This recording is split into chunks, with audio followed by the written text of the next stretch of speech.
नमस्कार, आदाब, सत श्री अकाल। आपका ये दोस्त राजेश लेकर हाजिर है आज की कहानी।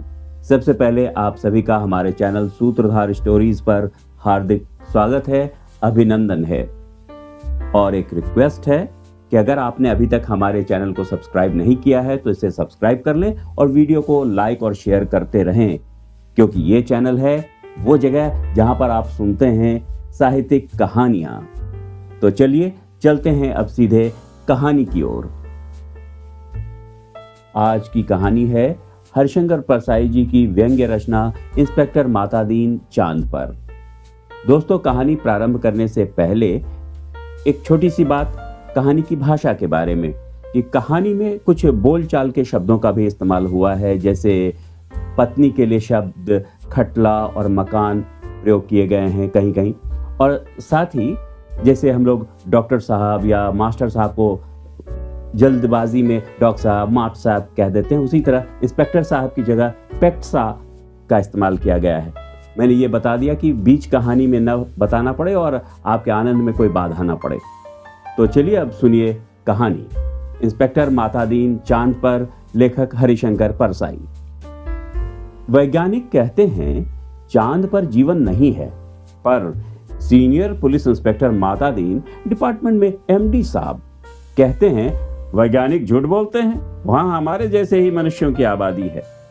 विज्ञान ने हमेशा इंस्पेक्टर मातादीन से मात खाई है। फिंगरप्रिंट विशेषज्ञ कहता रहता है छुरे पर पाए गए निशान मुलजिम की उंगलियों के नहीं हैं, पर मातादीन उसे सजा दिला ही देते हैं। मातादीन कहते हैं ये वैज्ञानिक केस का पूरा इन्वेस्टिगेशन नहीं करते। उन्होंने चांद का उजला हिस्सा देखा और कह दिया वहां जीवन नहीं है। मैं चांद का अंधेरा हिस्सा देख कर आया हूं, वहां मनुष्य जाति है। ये बात सही है, क्योंकि मातादीन अंधेरे पक्ष के माहिर माने जाते हैं। पूछा जाएगा इंस्पेक्टर मातादीन चांद पर क्यों गए थे? टूरिस्ट की हैसियत से या किसी फरार अपराधी को पकड़ने? नहीं, वे भारत की तरफ से सांस्कृतिक आदान प्रदान के अंतर्गत गए थे। चांद सरकार ने भारत सरकार को लिखा था, यूं हमारी सभ्यता बहुत आगे बढ़ी है, पर हमारी पुलिस में पर्याप्त सक्षमता नहीं है। वो अपराधी का पता लगाने और उसे सजा दिलाने में अक्सर सफल नहीं होती। सुना है आपके यहाँ रामराज है, मेहरबानी करके किसी पुलिस अफसर को भेजें जो हमारी पुलिस को शिक्षित कर दे। गृह मंत्री ने सचिव से कहा किसी आईजी को भेज दो।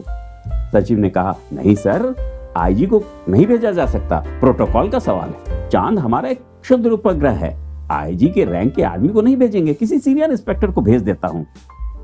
तय किया गया कि हजारों मामलों के investigating officer senior inspector Matadin को भेज दिया जाए। चांद की सरकार को लिख दिया गया कि आप मातादीन को लेने के लिए पृथ्वीयान भेज दीजिए। पुलिस मंत्री ने मातादीन को बुलाकर कहा, तुम भारतीय पुलिस की उज्जवल परंपरा के दूत की हैसियत से जा रहे हो। ऐसा काम करना कि सारे अंतरिक्ष में डिपार्टमेंट की ऐसी जय जयकार हो कि पीएम को भी सुनाई पड़ जाए। मातादीन की यात्रा का दिन आ गया। एक यान अंतरिक्ष अड्डे पर उतरा। मातादीन सबसे विदा लेकर यान की तरफ बढ़े। वे धीरे धीरे कहते जा रहे थे, प्रवेशी नगर की जय सब काजा, हृदय राखी कौशलपुर राजा। यान के पास पहुंचकर मातादीन ने मुंशी अब्दुल गफूर को पुकारा। मुंशी अब्दुल ने एड़ी मिलाकर सैल्यूट फटकारा, बोला जी पेक्सा। एफआईआर रख दी है? जी पेक्सा। और रोजनामचे का नमूना? जी पेक्सा। वे यान में बैठने लगे। हवलदार बलभद्र को बुलाकर कहा, हमारे घर में जचकी के बखत अपने खटला को मदद के लिए भेज देना। बलभद्र ने कहा जी पेक्सा। गफूर ने कहा, आप बेफिक्र रहें पेक्सा, मैं अपने मकान को भी भेज दूंगा खदमत के लिए। मातादीन ने यान के चालक से पूछा, ड्राइविंग लाइसेंस है? जी है साहब। और गाड़ी में बत्ती ठीक है? जी ठीक है। मातादीन ने कहा, सब ठीक ठाक होना चाहिए, वरना हरामजादे का बीच अंतरिक्ष में चालान कर दूंगा। चंद्रमा से आए चालक ने कहा, हमारे यहाँ आदमी से इस तरह नहीं बोलते। मातादीन ने कहा, जानता हूं बे, तुम्हारी पुलिस कमजोर है, अभी मैं उसे ठीक करता हूं। मातादीन यान में कदम रख ही रहे थे कि हवलदार राम संजीवन भागता हुआ आया। बोला, पेक्सा, एसपी साहब के घर से कहे हैं कि चांद से एड़ी चमकाने का पत्थर लेते आना। मातादीन खुश हुए, बोले, कह देना बाई साहब से, जरूर लेता आऊंगा। वे यान में बैठे और यान उड़ चला। पृथ्वी के वायुमंडल से यान बाहर निकला ही था कि माता दीन ने कहा, अबे हॉर्न क्यों नहीं बजाता? चालक ने जवाब दिया, आसपास लाखों मील कुछ नहीं है। माता दीन ने डांटा, मगर रूल इज रूल, हॉर्न बजाता चल। चालक अंतरिक्ष में हॉर्न बजाता हुआ यान को चांद पर उतार लाया। अंतरिक्ष अड्डे पर पुलिस अधिकारी माता दीन के स्वागत के लिए खड़े थे। माता दीन रोब से उतरे और उन अफसरों के कंधों पर नजर डाली। वहां किसी के स्टार नहीं थे, फीते भी किसी के नहीं लगे थे। लिहाजा माता दीन ने एड़ी मिलाना और हाथ उठाना जरूरी नहीं समझा। फिर उन्होंने सोचा, मैं यहाँ इंस्पेक्टर की हैसियत से नहीं, सलाहकार की हैसियत से आया हूँ। माता दीन को वे लोग लाइन में ले गए और एक अच्छे बंगले में उन्हें टिका दिया। एक दिन आराम करने के बाद माता दीन ने काम शुरू कर दिया। पहले उन्होंने पुलिस लाइन का मुलाहिजा किया। शाम को उन्होंने आईजी से कहा, आपके यहाँ पुलिस लाइन में हनुमान जी का मंदिर नहीं है? हमारे रामराज में हर पुलिस लाइन में हनुमान जी हैं। आईजी ने कहा, हनुमान कौन थे, हम नहीं जानते। माता दीन ने कहा, हनुमान का दर्शन हर कर्तव्य परायण पुलिस वाले के लिए जरूरी है। हनुमान जी सुग्रीव के यहाँ स्पेशल ब्रांच में थे। उन्होंने सीता माता का पता लगाया था। अबडक्शन का मामला था, दफा 362। हनुमान जी ने रावण को सजा वहीं दे दी, उसकी प्रॉपर्टी में आग लगा दी। पुलिस को यह अधिकार होना चाहिए कि अपराधी को पकड़ा और वहीं सजा दे दी, अदालत में जाने का झंझट नहीं। मगर यह सिस्टम अभी हमारे रामराज में भी चालू नहीं हुआ। हनुमान जी के काम से भगवान रामचंद्र बहुत खुश हुए। वे उन्हें अयोध्या ले आए और टाउन ड्यूटी में तैनात कर दिया। वही हनुमान जी हमारे आराध्य देव हैं। मैं उनकी फोटो लेता आया हूँ। उससे मूर्तियां बनवाइए और पुलिस लाइन में स्थापित करवाइए। थोड़े ही दिनों में चांद की हर पुलिस लाइन में हनुमान जी स्थापित हो गए। माता दीन जी उन कारणों का अध्ययन कर रहे थे जिनसे पुलिस लापरवाह और अलाल हो गई है। वो अपराधों पर ध्यान नहीं देती। कोई कारण नहीं मिल रहा था। एकाएक उनकी बुद्धि में एक चमक आई। उन्होंने मुंशी से कहा, जरा तनख्वाह का रजिस्टर बताओ। तनख्वाह का रजिस्टर देखा तो सब समझ गए। कारण पकड़ में आ गया। शाम को उन्होंने पुलिस मंत्री से कहा, मैं समझ गया कि आपकी पुलिस मुस्तैद क्यों नहीं है। आप इतनी बड़ी तनख्वाह देते हैं इसीलिए। सिपाही को 500, हवलदार को 700, थानेदार को 1000। ये क्या मजाक है? आखिर पुलिस अपराधी को क्यों पकड़े? हमारे यहाँ सिपाही को 100 और इंस्पेक्टर को 200 देते हैं, तो वे 24 घंटे जुर्म की तलाश करते हैं। आप तनख्वाहें फौरन घटाइए। पुलिस मंत्री ने कहा, मगर ये तो अन्याय होगा। अच्छा वेतन नहीं मिलेगा तो वे काम ही क्यों करेंगे? माता दीन ने कहा, इसमें कोई अन्याय नहीं है। आप देखेंगे कि पहली घटी हुई तनख्वाह मिलते ही आपकी पुलिस की मनोवृत्ति में क्रांतिकारी परिवर्तन हो जाएगा। पुलिस मंत्री ने तनख्वाहें घटा दी और 2-3 महीने में सचमुच बहुत फर्क आ गया। पुलिस एकदम मुस्तैद हो गई, सोते से एकदम जाग गई, चारों तरफ नजर रखने लगी। अपराधियों की दुनिया में घबराहट छा गई। पुलिस मंत्री ने तमाम थानों के रिकॉर्ड मंगाकर देखे। पहले से कई गुने अधिक केस रजिस्टर हुए थे। उन्होंने माता दीन से कहा, मैं आपकी सूझ की तारीफ करता हूं। आपने क्रांति कर दी, पर यह हुआ किस तरह? माता दीन ने समझाया, बात बहुत मामूली है। कम तनख्वाह दोगे तो मुलाजिम की गुजर नहीं होगी। 100 रुपए में सिपाही बच्चों को नहीं पाल सकता। 200 में इंस्पेक्टर ठाट बाट मेंटेन कर सकता है। उसे ऊपरी आमदनी करनी ही पड़ेगी, और ऊपरी आमदनी तभी होगी जब वो अपराधी को पकड़ेगा। गरज कि वो अपराधों पर नजर रखेगा, सचेत, कर्तव्य परायण और मुस्तैद हो जाएगा। हमारे रामराज के स्वच्छ और सक्षम प्रशासन का यही रहस्य है। चंद्रलोक में इस चमत्कार की खबर फैल गई। लोग माता दीन को देखने आने लगे कि वो आदमी कैसा है जो तनख्वाह कम करके सक्षमता ला देता है। पुलिस के लोग भी खुश थे। वे कहते, गुरु आप इधर न पधारते तो हम सभी कोरी तनख्वाह से ही गुजर कर रहे होते। सरकार भी खुश थी कि मुनाफे का बजट बनने वाला था। आधी समस्या हल हो गई। पुलिस अपराधी पकड़ने लगी थी। अब मामले की जांच विधि में सुधार करना रह गया था। अपराधी को पकड़ने के बाद उसे सजा कैसे दिलाई जाए। माता दीन इंतजार कर रहे थे कि कोई बड़ा केस हो जाए तो नमूने के तौर पर उसका इन्वेस्टिगेशन कर बताएं। एक दिन आपसी मारपीट में एक आदमी मारा गया। माता दीन कोतवाली में आकर बैठ गए और बोले, नमूने के लिए इस केस का इन्वेस्टिगेशन मैं करता हूं, आप लोग सीखिए। यह कत्ल का केस है। कत्ल के केस में एविडेंस बहुत पक्की होनी चाहिए। कोतवाल ने कहा, पहले कातिल का पता लगाया जाए, तभी तो एविडेंस इकट्ठा की जाएगी। माता दी ने कहा, नहीं, उल्टे मत चलो, पहले एविडेंस देखो। क्या कहीं खून मिला किसी के कपड़ों पर या और कहीं? एक इंस्पेक्टर ने कहा, हाँ, मारने वाले तो भाग गए थे, मृतक सड़क पर बेहोश पड़ा था। एक भला आदमी वहां रहता है, उसने उठाकर अस्पताल भेजा। उस भले आदमी के कपड़ों पर खून के दाग लग गए हैं। मातादीन ने कहा, उसे फौरन गिरफ्तार करो। कोतवाल ने कहा, मगर उसने तो मरते हुए आदमी की मदद की थी। मातादीन ने कहा, वो तो सब ठीक है, पर तुम खून के दाग ढूंढने और कहां जाओगे? जो एविडेंस मिल रहा है उसे तो कब्जे में करो। वो भला आदमी पकड़कर बुलवा लिया गया। उसने कहा, मैंने तो मरते आदमी को अस्पताल भिजवाया था, मेरा क्या कसूर है? चांद की पुलिस उसकी बात से एकदम प्रभावित हुई। मातादीन प्रभावित नहीं हुए। सारा पुलिस महकमा उत्सुक था कि अब मातादीन क्या तर्क निकालते हैं।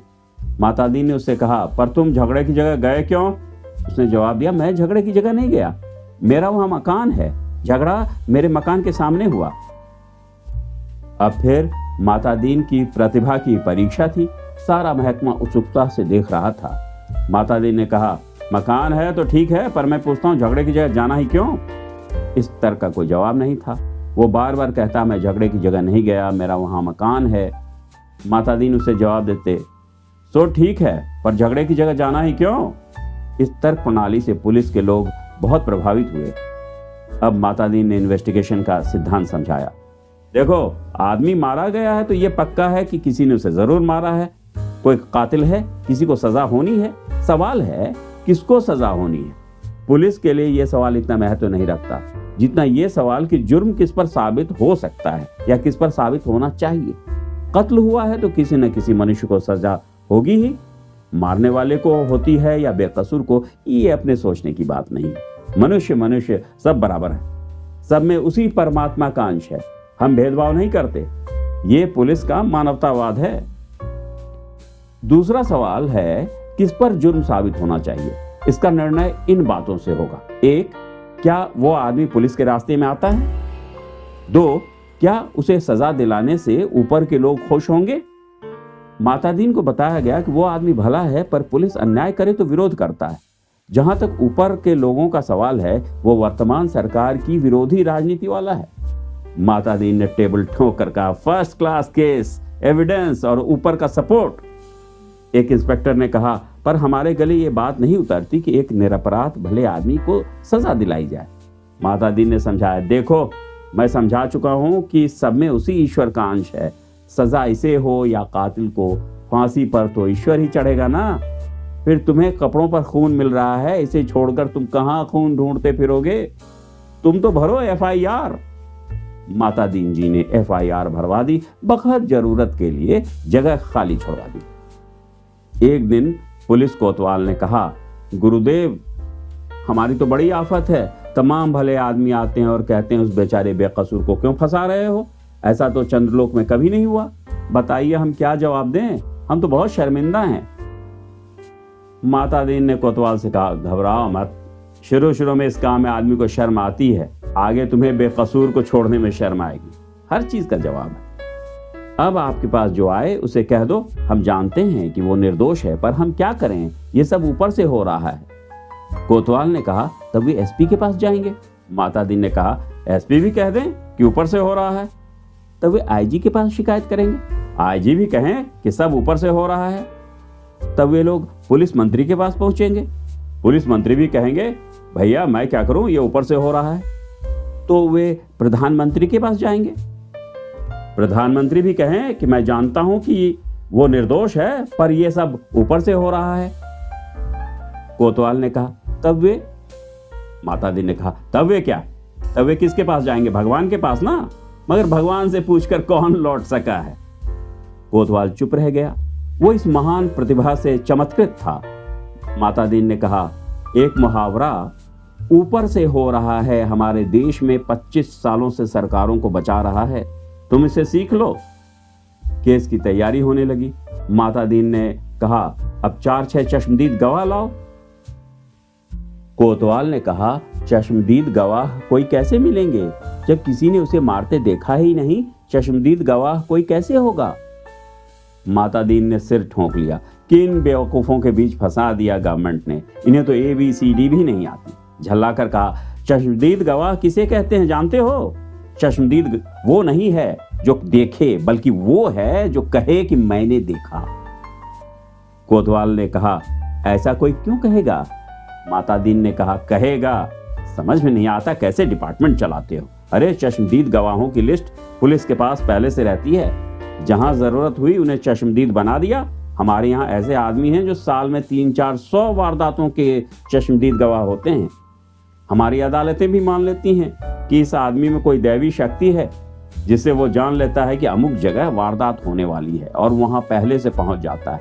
मैं तुम्हें चश्मदीद गवाह बना कर देता हूँ। 8-10 उठाईगिरों को बुलाओ जो चोरी, मारपीट, गुंडागर्दी करते हो, जुआ खिलाते हो या शराब उतारते हो। दूसरे दिन शहर के 8-10 नवरत्न कोतवाली में हाजिर थे। उन्हें देखकर माता दीन गदगद हो गए। बहुत दिन हो गए थे ऐसे लोगों को देखे, बड़ा सूना सूना लग रहा था। माता दीन का प्रेम उमड़ पड़ा। उसने कहा, तुम लोगों ने उस आदमी को लाठी मारते देखा था ना? वे बोले, नहीं देखा साहब, हम वहां थे ही नहीं। माता दीन जानते थे यह पहला मौका है। फिर उन्होंने कहा, वहां नहीं थे ये मैंने माना, पर लाठी मारते देखा तो था। उन लोगों को लगा कि ये पागल आदमी है, तभी ऐसी ऊटपटांग बात करता है। वे हंसने लगे। माता दीन ने कहा, हंसो मत, जवाब दो। वे बोले, जब थे ही नहीं तो कैसे देखा? माता दीन ने गुर्रा कर देखा। कहा, कैसे देखा तो बताता हूं। तुम लोग जो काम करते हो सब इधर दर्ज हैं। हर एक को कम से कम 10 साल जेल में डाला जा सकता है। तुम ये काम आगे भी करना चाहते हो या जेल जाना चाहते हो? वे घबरा कर बोले, साहब हम जेल नहीं जाना चाहते। माता दीन ने कहा, ठीक, तो तुमने उस आदमी को लाठी मारते देखा ना? वे बोले, देखा साहब, वो आदमी घर से निकला और जो लाठी मारना शुरू किया तो वो बेचारा बेहोश होकर सड़क पर गिर पड़ा।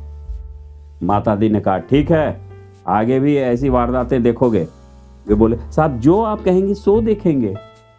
कोतवाल इस चमत्कार से थोड़ी देर तो बेहोश हो गया। होश आया तो माता दीन के चरणों पर गिर पड़ा। माता दीन ने कहा, हटो, काम करने दो। कोतवाल पांव से लिपट गया, कहने लगा, मैं जीवन भर इस श्री चरणों में पड़ा रहना चाहता हूं। माता दीन ने आगे की सारी कार्यप्रणाली तय कर दी। FIR बदलना, बीच में पन्ने डालना, रोज नामचा बदलना, गवाहों को तोड़ना, सब सिखा दिया। उस आदमी को 20 साल की सजा हो गई। चांद की पुलिस शिक्षित हो चुकी थी। धड़ाधड़ केस बनने लगे और सजा होने लगी। चांद की सरकार बहुत खुश थी। पुलिस की ऐसी मुस्तैदी भारत सरकार के सहयोग का नतीजा थी। चांद की संसद ने एक धन्यवाद का प्रस्ताव पास किया। एक दिन माता दीन जी का सार्वजनिक अभिनंदन किया गया। वे फूलों से लदे खुली जीप पर बैठे थे। आसपास जय जयकार करते हजारों लोग। वे हाथ जोड़कर अपने गृह मंत्री के स्टाइल में जवाब दे रहे थे। जिंदगी में पहली बार ऐसा कर रहे थे, इसलिए थोड़ा अटपटा लग रहा था। 26 साल पहले पुलिस में भर्ती होते वक्त किसने सोचा था कि एक दिन दूसरे लोक में उनका ऐसा अभिनंदन होगा। वे पछताए, अच्छा होता कि इस मौके के लिए कुर्ता, टोपी और धोती ले आते। भारत के पुलिस मंत्री टेलीविजन पर बैठे ये दृश्य देख रहे थे और सोच रहे थे, मेरी सद्भावना यात्रा के लिए वातावरण बन गया। एक दिन चांद की संसद का विशेष अधिवेशन बुलाया गया। बहुत तूफान खड़ा हुआ। गुप्त अधिवेशन था, इसलिए कोई रिपोर्ट प्रकाशित नहीं हुई, पर संसद की दीवारों से टकराकर कुछ शब्द बाहर आए। सदस्य गुस्से से चिल्ला रहे थे, कोई बीमार बाप का इलाज नहीं करता, डूबते बच्चों को कोई नहीं बचाता, जलते मकान की आग कोई नहीं बुझाता, आदमी जानवर से बदतर हो गया, सरकार फौरन इस्तीफा दे। दूसरे दिन चांद के प्रधानमंत्री ने माता दीन जी को बुलाया। माता दीन ने देखा वे एकदम बूढ़े हो गए थे। लगा कई रातें सोए नहीं हैं।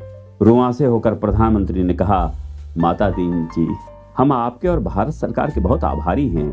अब आप कल देश वापस लौट जाइए। माता दीन ने कहा, मैं तो टर्म खत्म करके ही जाऊंगा। प्रधानमंत्री ने कहा, आप बाकी टर्म का वेतन ले जाइए, डबल ले जाइए, ट्रिपल ले जाइए। माता दीन ने कहा, हमारा सिद्धांत है, हमें पैसा नहीं, काम प्यारा है। आखिर चांद के प्रधानमंत्री ने भारत के प्रधानमंत्री को एक गुप्त पत्र लिखा। चौथे दिन माता दीन जी को वापस लौटने के लिए अपने IG का ऑर्डर मिल गया। उन्होंने SP साहब के घर के लिए एड़ी चमकाने का पत्थर यान में रखा और चांद से विदा हो गए।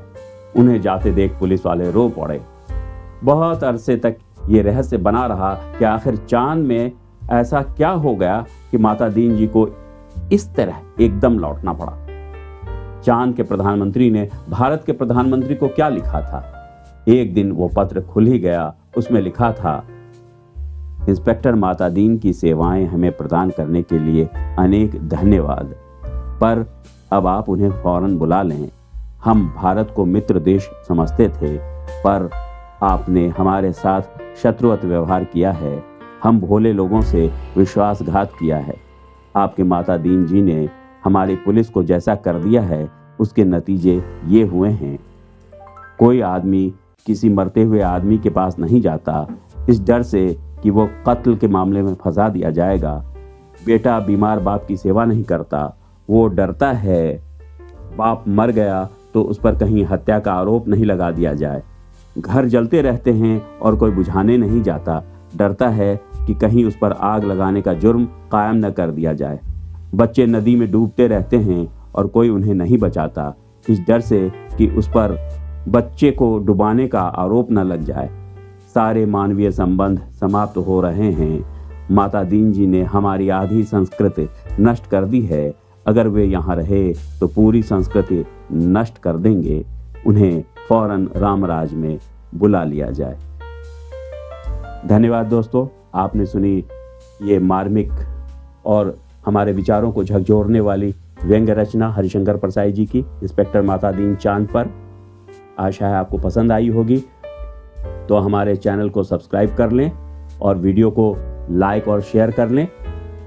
मिलते हैं कल रात 9 बजे। कल की कहानी होगी मुंशी प्रेमचंद जी की कहानी मिस पद्मा। तब तक के लिए अपना ख्याल रखिएगा। नमस्कार।